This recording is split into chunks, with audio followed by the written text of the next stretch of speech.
All right, folks, welcome back. This is model number 2, algorithmic theory. And I'm going to be changing gears a little bit. Obviously, I've removed a lot of people over the years and in recent months because of either selling, being disruptive, or breaking our terms of use. So naturally, their way of trying to get back at me is leaking my content. But that's okay. It's not going to hurt me. So they changed the gears that I'm going to be doing is instead of spending all my time typing out slides and making it easy for everybody just to go out and share that or sell it or whatever they do, or put them in books and they try to sell them on Amazon, and I've already taken down 5 or 6 of those books. It's unbelievable, the blatant disregard for copyright infringement and intellectual property rights and things. But hey, I understand things around the world right now are rough, but I'm going to be teaching basically like a college professor. So I'm going to be speaking, and it's your job to write it all down. I'm going to show you visually in the chart, walking you through the steps, and these steps can be reduced down to the back of a business card. Okay? The logic that goes into these models, when it's spelled out, obviously, every minute detail wouldn't fit on the back of a business card. But the processes and procedures that get you to the main points of focus, application, and where you utilize certain things and what you're looking for, those are obviously understood because of your experience and understanding with the teachings and the core content. But I'm literally going to go into this Eurodollar chart and walk you through something I outlined beforehand, so that way it's not me going back and form fitting it, so that way it sounds and looks pretty for you. It is the very basis of what I was utilizing for the analysis that I gave in the commentary this past Monday. Okay, so that way you know what I'm looking at in regards to the tools, because I'm going to spell it out for you. I'm using the algorithm that's outlined for model number 2, and I'm going to incorporate the alternative approaches as well that I outlined in the trading plan version.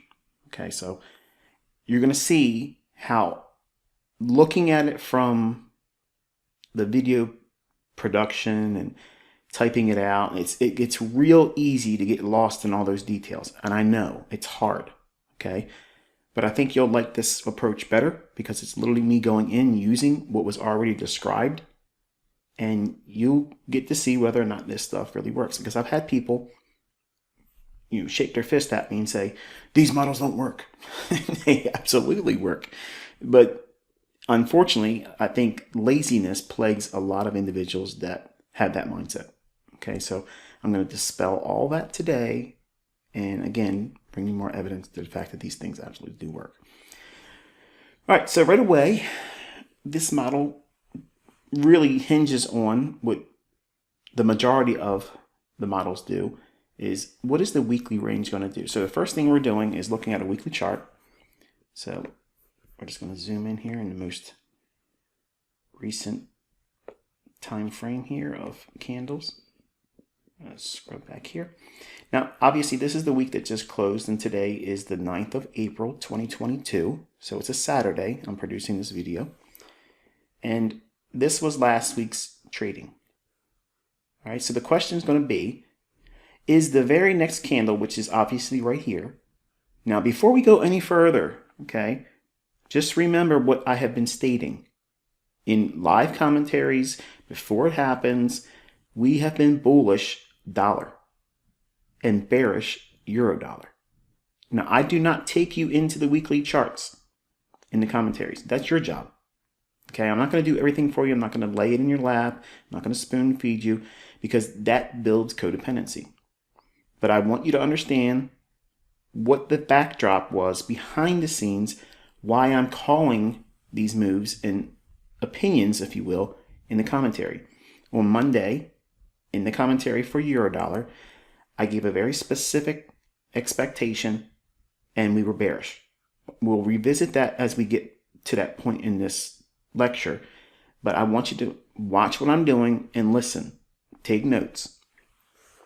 All right, so the very next candle here, obviously with the benefit of hindsight, it was bearish, which is what we were looking for. Why was this candle, in my mind, and proof with the commentaries, expected to be a lower candle or expand lower? Well, dollar's been bullish, obviously. We've been looking for it to go to the full 100 level. But look what we have here.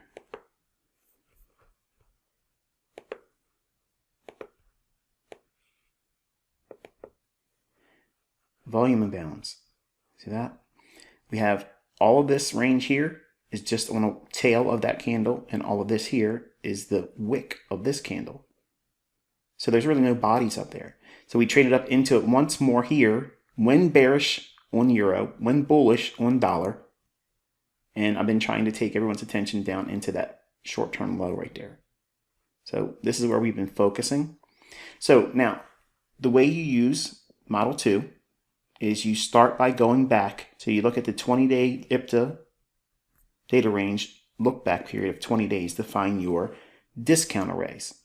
All right, so this is the candle that you would be doing the analysis because this is the week that hasn't really formed yet. So we're using a hypothetical, but it was rooted in actually me calling it before it happened. So let's make sure we understand that.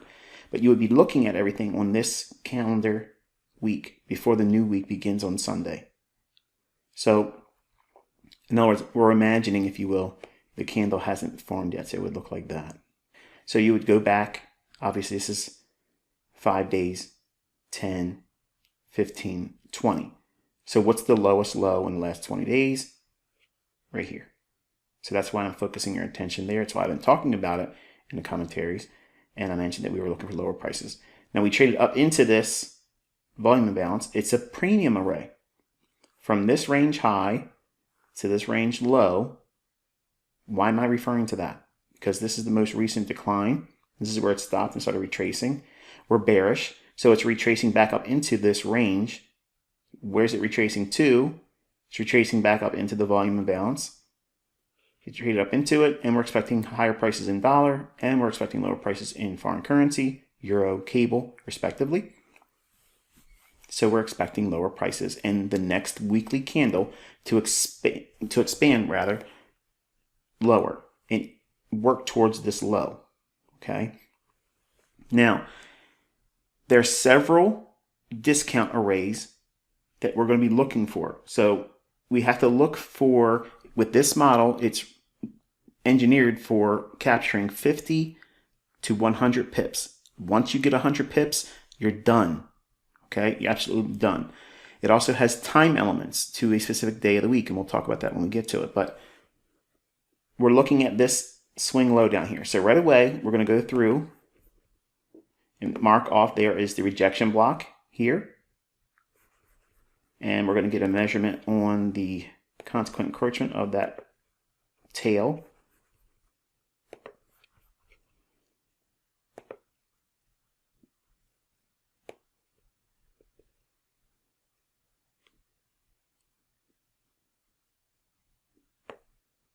Okay. And what I'm doing is I'm measuring the 50 level between the open of that candle and the low. All right, and I'll change this to be a slightly different color. All right. And obviously the very low. I'll use that down there, and we'll make that just dark blue. And the rejection block, we'll make that a dashed line with that much weight to the level. So that'd be before I drop down into the daily chart. I want you to take a second look at what these levels are. Okay, these are our discount arrays. It's the old low rejection block. It is the consequent encroachment of the lowest candle's tail, that little line that makes the, these are called tails. They're wicks above the candle, but it's tails underneath them. So that price level at the open to the low, we're measuring that range and getting 50% of that. That's the gap. And this is the old low here. So there's our 3 discount arrays that we're aiming for or utilizing with the weekly range. Where could it expand down to? This is what we're looking for. Okay. So now we're going to drop into a daily chart.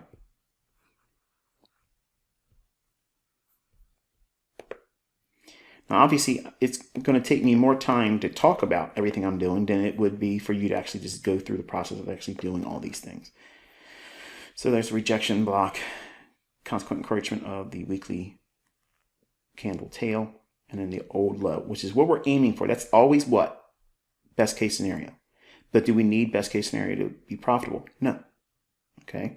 So now what we're looking for is the logic behind all these moves lower here. So here's Friday's trading, Thursday's trading, Wednesday, Tuesday, and Monday. Okay, so April 4th, 2022, Tuesday, Wednesday, Thursday, and then Friday. Right?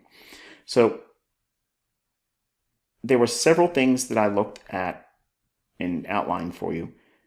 But before we get into this is Thursday. Just remember that Thursday is the day of the week that we have to close based on time. It doesn't matter where you are with the trade. Okay, if it's more than 50 pips, you close it. Okay, if you ever get to 100 pips, even if you do not have time to hold till Thursday, New York Open is where you close the trade for this model. So it will leave pips on the table. It will, unfortunately, sometimes get you out before a bigger move that takes place on Thursday and maybe into Friday.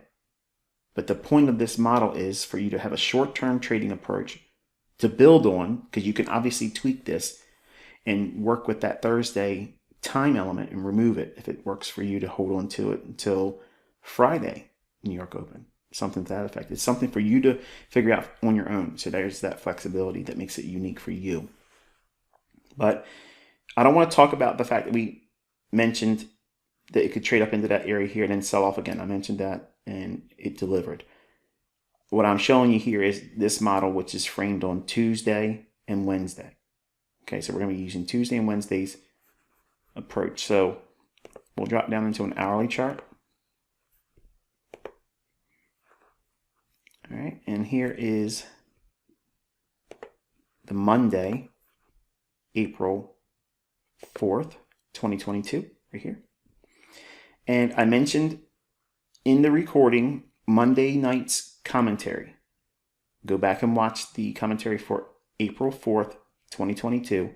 You'll hear me talk about how it's likely to go up into this imbalance here and then sell off. And we're looking for it to run towards that old daily low. Now, your objective is, when I give you these commentaries, is to go through and do what I'm about to do right here.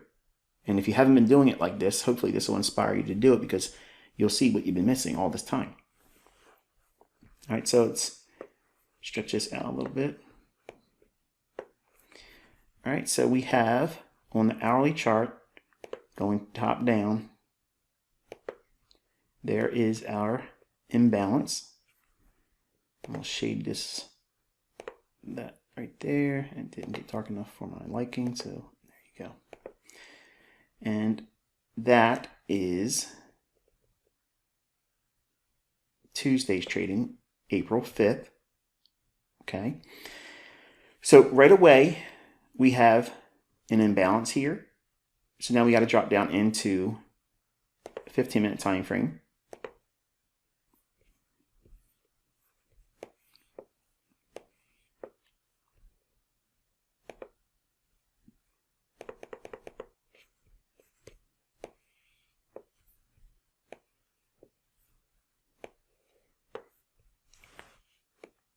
I'm not going to edit any of this out. You're going to have to suffer through it. If I got to suffer to get this thing lined up, you're going to suffer watching me do it, because this is what you got to go through. All right, so we have the imbalance here. Now, as it was outlined on Monday night, before it happened, before it runs up into that, okay, once it starts having its market protraction on the upside, on the 5th, you're going to be looking at the dealing range between that high here. Why that high? Why not something higher back there? Because this is the one just before the imbalance. This is the one that starts the decline, and this is the lowest low prior to it running back up into that imbalance. Okay, so the fair value gap, sell side imbalance, buy side inefficiency that's being shown on the hourly chart here. The dealing range that's parent to that is this high to that low. Okay, so we have optimal trade entry levels in here. I'm not sure why I don't have the 60 level in that. I'm going to change that 70 level right here.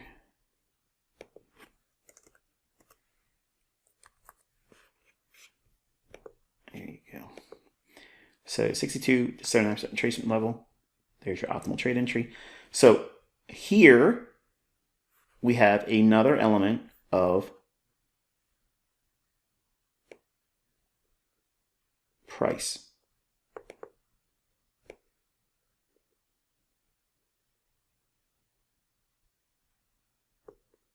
It's going to drive me nuts, isn't it?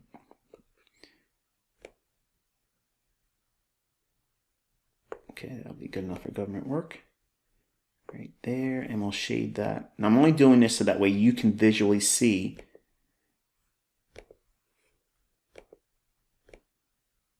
That's probably not the best of it. That's good, yeah.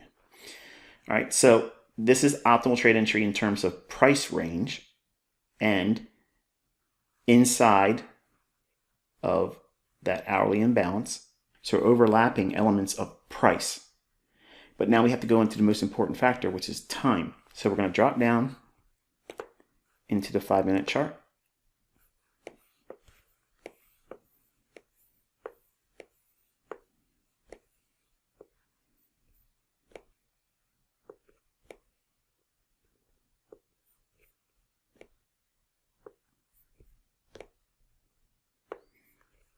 Okay, so here is the midnight candle at April 5th, transition from Monday into Tuesday's trading. We're going to delineate, make this a different color here, and then drop this back to 8 o'clock. Okay, so there is our Asian range. And with this model, obviously we're bearish. We are looking at a selling opportunity on Tuesday and or Wednesday. So if we get a trade on Tuesday, we don't trade on Wednesday. But if we don't get a trade on Tuesday, we look to do it on Wednesday. But there has to be consolidation on Tuesday, and it hasn't yet moved lower for that to be considered. Okay, so we have some filtering there as well. But we have the Asian range here, and I'm going to show you standard deviation here. I'm going to do both on the wicks and tails. Wicks and tails. That's the largest range that's been utilized for Asian range. And I know it looks busy right now, but I promise it'll make a whole lot more sense in a second. Once you do this a few times, you'll know what you're looking for, and it's not that big of a deal. All right, so this model has a filter that you cannot take anything as a short greater than 3 standard deviations above if you're going short. Okay, so Asian range, we're using that as our basis for standard deviation projections. So this is 1 standard deviation, 2, and 3. So right away, we have this level here.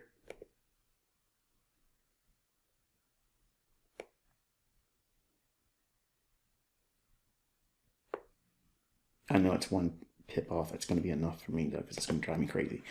So we're looking for a premium array no higher than that if we're using the Asian range, using the tails to wicks. Now, if we do it with the bodies of the candles, which is generally what I like to prefer over the wicks and tails, because it's a little bit truer in terms of the volume. Right away, we can see that there's 3 standard deviations right there. Now, You can do this two ways. The way I just did it, which is generally how I usually do it, or you can do it the opposite way. You can go in and do the standard deviations on the Asian range, or you can use flout, or you can use the central bank dealers range. Whichever one you prefer, whichever one you adopt as your model. These standard deviations, you don't want to go anything higher than 3 standard deviations to look for your premium array because we're bearish. Okay, so this is your filter in terms of price. You can't go any higher than this. So right away, now I've done the wicks to tails, and I've done the bodies, highest open or close to lowest open or close. That's what's being represented here. So I can take this off, get some of this busyness off the chart. And right away, you can see that the optimal trade entry here, relative to the dealing range high and the low that I outlined, that does not violate either the wick to tail or highest open or close to lowest open or close standard deviation of 3. So notice that.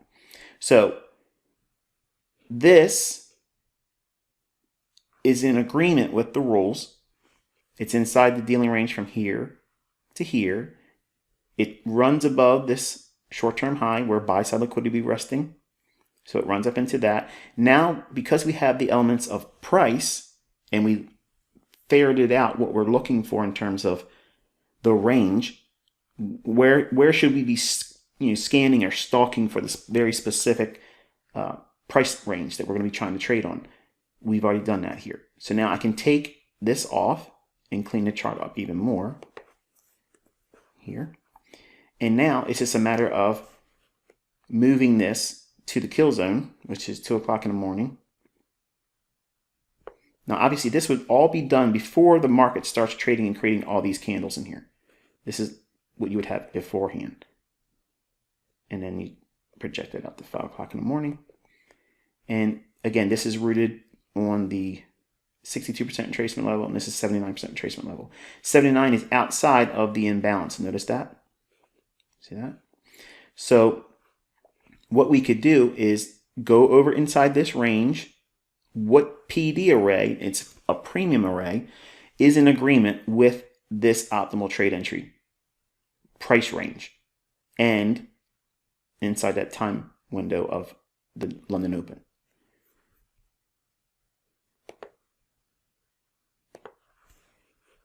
What's this?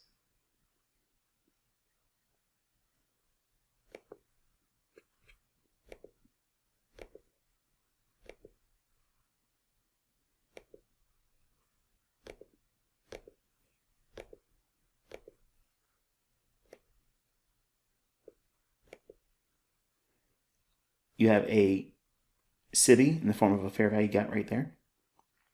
It breaks lower after running a short-term high. It breaks lower. We have an imbalance near the upper end of the hourly imbalance, which is that pink shaded area. So we can take that off. That's been incorporated here. And we know that the market's drawing higher into a optimal trade entry here. And also, the lowest band or level of that optimal trade entry, your 62% retracement level, what agrees with that lower end?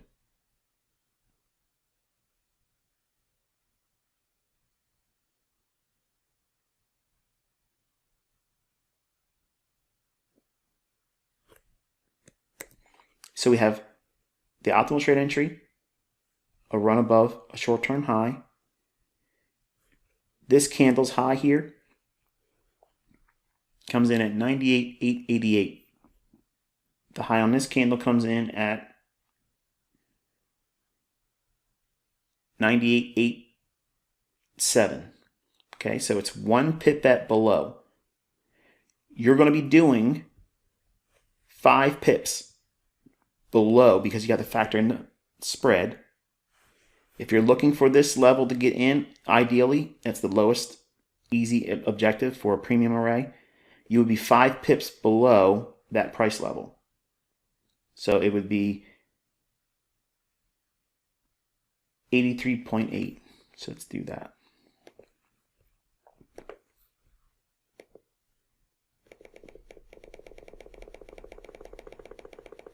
I know, I could just as easily just type that out, right? 83.8. So that would be your entry on a limit. Okay. Now using this, once you have the range you're looking for optimal trade entry, your entry for limit purposes, because you want to sell a little bit early because the spread has to be incorporated. We're using 5 pips spread, and we're allowing for this much movement here. Now, if you're entering with the premium array when bearish, after it's ran up into all the factors that I went through from top down, you're going to use a 25 pip stop loss. It'll be a 50 pip stop loss if you use the alternative entry, which I'll show you again in a second. So 25 pips plus 83. So 10 would be 93, 103, so 108.9.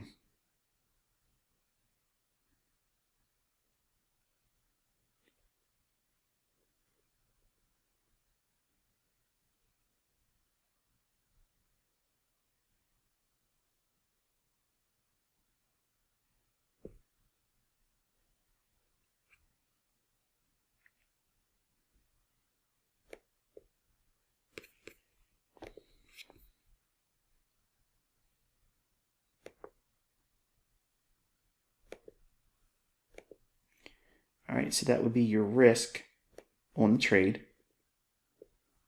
there. Okay, so we can take this off. We have framed the idea here. And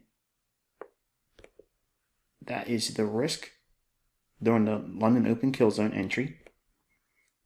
And what we're going to do now, and again, this would all be done before the price even trades up here, while it's all doing this, okay? Now you're going to take the Asian range and do standard deviations to the downside. You're going to get both measurements. You're going to get the wick to tail, and you're also going to do 100 pips. So this is your entry at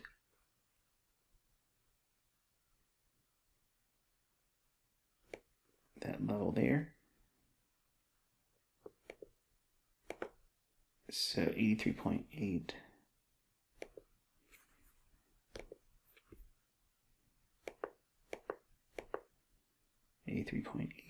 And that should be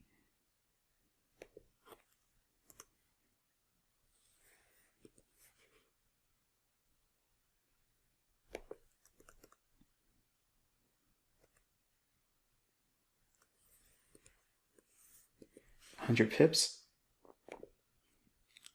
Okay, and that's the range that we're looking for best case scenario on this model.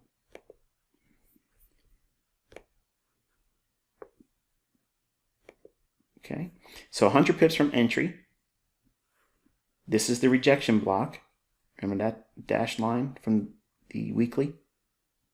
And notice how it reaches into that old rejection block with 100 pips right there. That by itself, my friends and neighbors, is very, very tight in terms of clustering. If we look at the price level here, 86 even, and it's 83.8 down here. That's the low. Is that less than 5 pips? Yes, it is, friends and neighbors. So now we're going to go into this measurement on the bodies of the candle, the highest up close or opening to the lowest opening or close. Okay, I just want to double check the close on that candle. 679 open here, 679 open, 679 close, 679. Okay, so that's the actual range. Now we can go back out and see if there's any standard deviation that lines up closest to that 100% projection in terms of the model, and a standard deviation that is within 5 pips.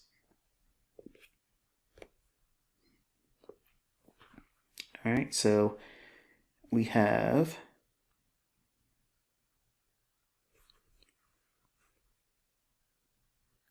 $1.0891. That one is just, in my mind, it's not that good because it's over 5 pips. We have the rejection block, which by nature is what we look for to trade through that. So what are we doing? We're expecting it to trade down below the rejection block. So what would be the next standard deviation below the rejection block? With volatility being what it should be in the direction of our weekly expansion, we're looking for it to trade lower. We're not trying to limit the weekly range to 100 pips. We're anticipating a target that all these things that I've taught you align with. The next objective would be 1.0881.5. So that level there.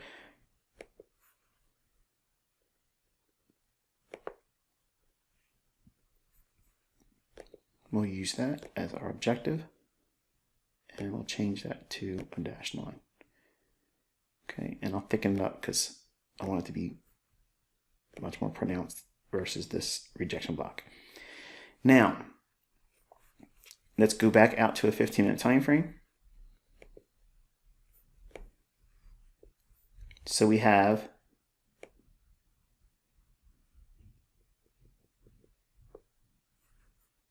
price trading into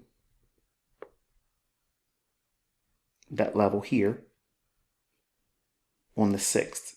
So Tuesday's trading, Wednesday's trading, it trades into it there. And then the rest of the week, we consolidate it and then once more down in there. So we have 100 pips from entry here, clustered with a standard deviation, -9. So this particular day, right there, you're getting your 100 pips on that move. Now, you're going to aim for this, obviously, but your target fills sooner because the model says once you get 100 pips, you're out. You're done. Does it move much more than 100 pips from your entry up here? No. So you're going to lose sleep over that? I wouldn't. Now, if we look at that in terms of the day of the week, here's Tuesday, Wednesday, and you'd have to be out of the market on Thursday at New York Open. It went a little bit lower there that day, and they had this reversal. And that was before New York Open. See that? So let's go back over here. And let's assume for a moment that you either missed this entry up here,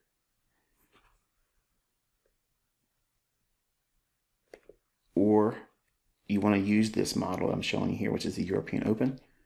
So there's midnight. So now we're going to use 2 o'clock in the morning. So there's 2 o'clock in the morning, the opening price.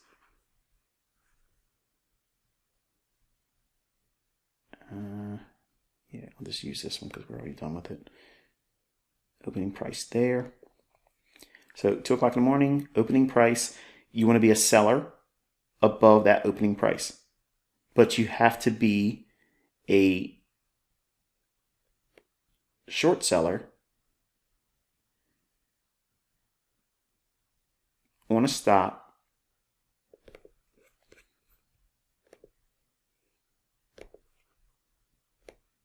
one pip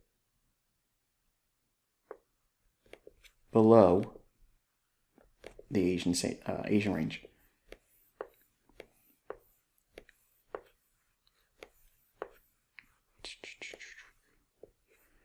Like that sound effects? All right, so we have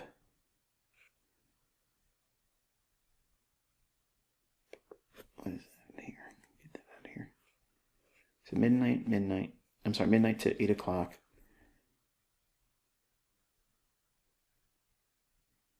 Asian range low. Right there.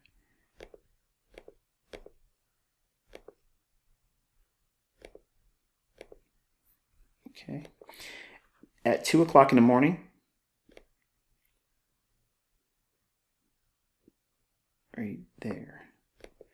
your order cannot go in to sell on a stop until after 2 o'clock in the morning.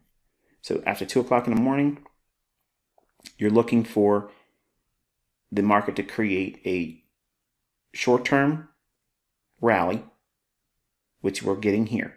So once it starts to rally and it trades above the Asian range high over here, once that occurs, we're having what? Market protraction or Judas swing. So you may be fearful. How far can it go? I don't want to get into it, and it stops me out. Okay? Like if you don't trust this part of it, which is in my mind the better way of doing it. But I understand some of you want confirmation. So after 2 o'clock in the morning, you're waiting for a rally to take out the Asian range high. Once it does that, after 2 o'clock, this is the time window element. So time is important here. You're looking at 2 o'clock, you're going to wait. Does it start to rally above the Asian range high? I don't have the Asian range high in here, but you obviously know it's above the Asian range low. So it starts to rally. So right away, we can then put a sell stop 1 pip below the Asian range low. Now, if you're going to use this as your entry technique, there's nothing wrong with it because you're selling weakness once the move has already established the intraday high. So we're going to say that's, let's make sure first, it should be 64.5. That would be your entry on a stop right there. So below the Asian range low. So you're not trying to guess how far it's going to go up. You don't care. But should your stop be filled, you have to use a 50 pip stop loss. So you'd get in on there, and then you would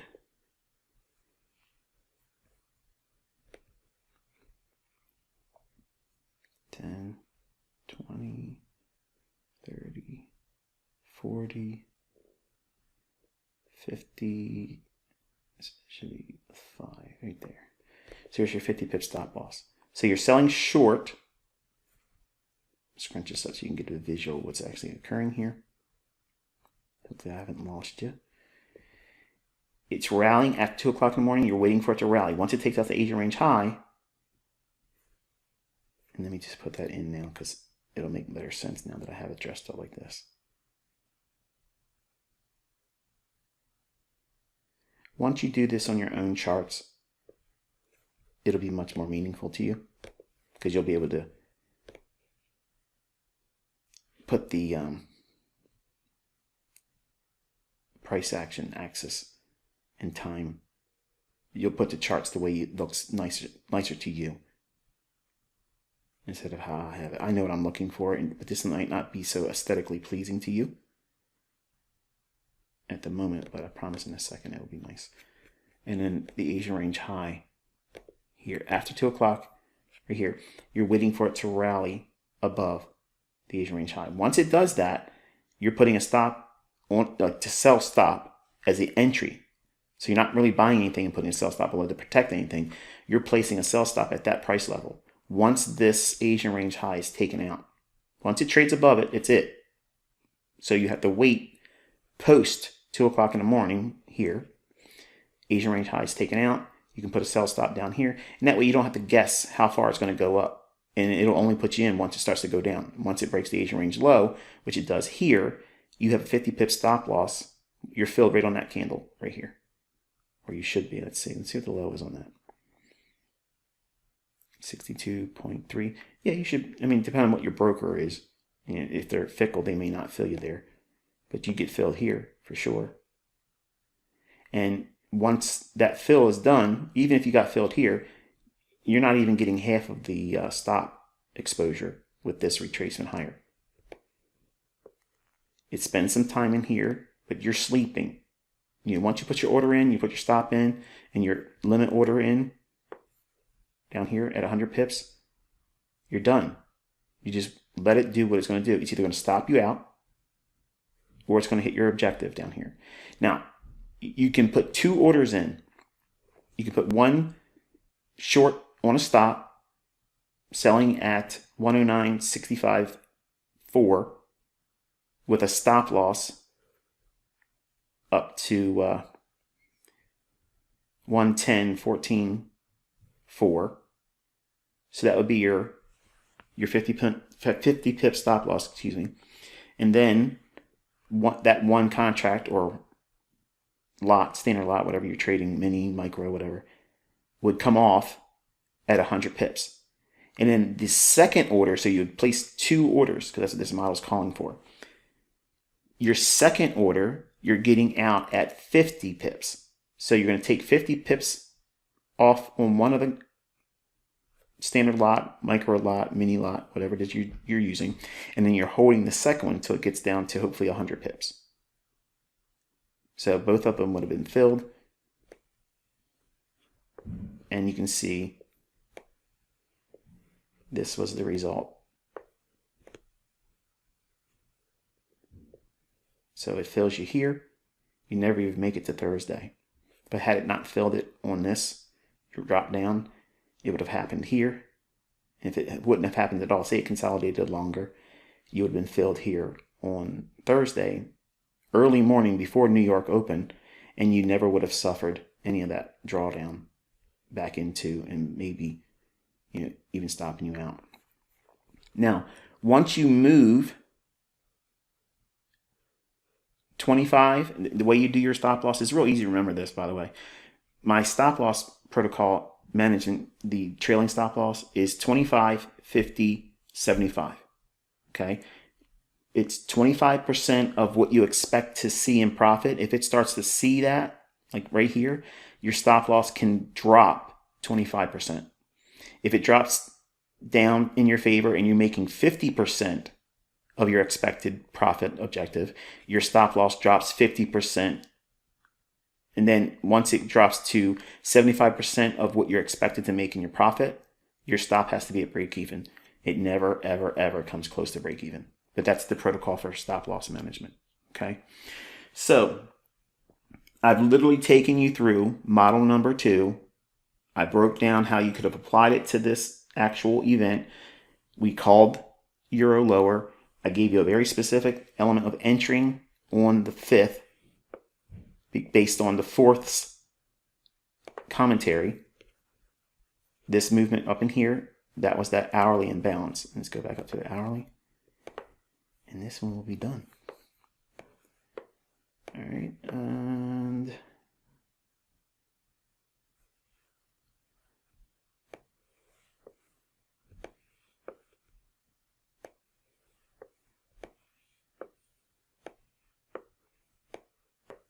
right here. Go back and listen to the commentary on the 4th. And you'll see me refer to how on the 15-minute time frame, I believe it's what I was looking at, I said that we were likely to go up into that, and it's based on the hourly. So one of the things that I know some of you want me to do is be highly, highly, highly detailed about everything and why I'm outlining it. The reason why I'm not doing so much of that when I'm giving the commentary, number one, the videos will be very, very long. And 2, there are some of you in here that are just basically parroting what I'm saying because you're selling my analysis as your own. So I'm not providing you all of that stuff to make you look even better. And I know some of you might not like that you aren't doing that, but you're like, oh, but you're keeping it from us. I'm not keeping anything from you. These are the things you're supposed to be doing anyway. I promised in the commentaries that I was going to point to where the market's likely to go. I hint at where it likely could draw up into or down into to set up another setup to go where I'm pointing to. So I'm already doing all the leg work for you. It's your job to go in and do the things like I just did here using model number 2. Okay, so hopefully this has been insightful to you. And until I talk to you in model number 3, I can't really say that, can I? I mean, think about it. I'm going to be doing each one of these once a month. So the next one we'll do it the second Saturday of May.